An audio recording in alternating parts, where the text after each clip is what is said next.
గత 2 రోజులుగా social media వేదికగా నా పైన నా రాజకీయ జీవితం పైన కొద్దిమంది చేస్తున్న ఆరోపణలు దురదృష్టకరంగా భావిస్తూ తెలంగాణ ఉద్యమంలో కేసీఆర్ గారి సైనికుడిగా నా పోరాటం ప్రజలందరికీ తెలిసింది.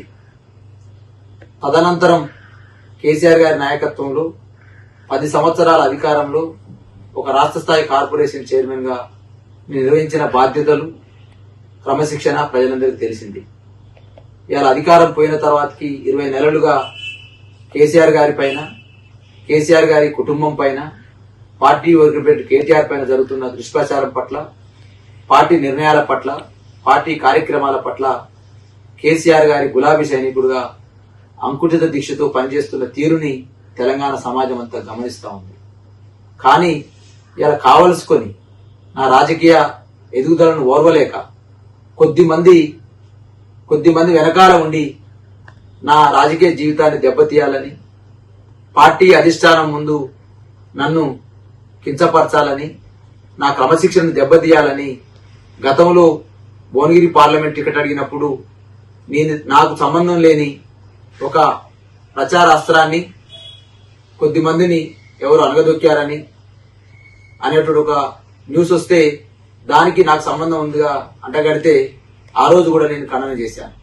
మళ్ళీ అదే న్యూస్ ని మళ్ళీ ఈ రోజు ప్రచారం చేస్తూ నా పైన ఆరోపణలు, మీడియా ప్రెస్ మీట్లు పెడుతూ నన్ను పార్టీకి దూరం చేసే ప్రయత్నం చేస్తున్న వారికి ఈ సోషల్ మీడియా ద్వారా ఒక విజ్ఞప్తి చేస్తా ఉన్నా. ఇలా చిన్న నిరుపేద కుటుంబంలో పుట్టి ఉస్మాన్ షీట్ లో చదువుకొని కేసీఆర్ గారి నాయకత్వంలో తెలంగాణ ఉద్యమంలో పాల్గొని ఒక పేద కుటుంబంలో పుట్టిన నా పట్ల, నా రాజకీయ జీవితం పట్ల మీరు చేస్తున్న కుట్రల్ని ఇక ఆపాలని చెప్పేసి విజ్ఞప్తి చేస్తా ఉన్నా. మీరు కొంతమంది వెనకాల ఉండి ప్రెస్ మీట్ పెట్టినంత మాత్రాన దూదిమెట్ల బాలరాజు యాదవ్ కేసీఆర్ కు దూరం కాడని తెలియజేస్తా ఉన్నా.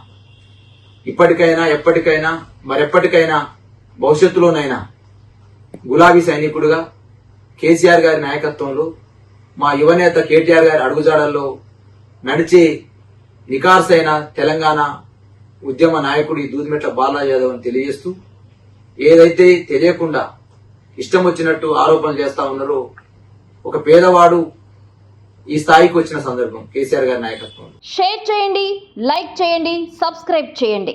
మరిన్ని వీడియోల కోసం బెల్ సింబల్ పై క్లిక్ చేయండి.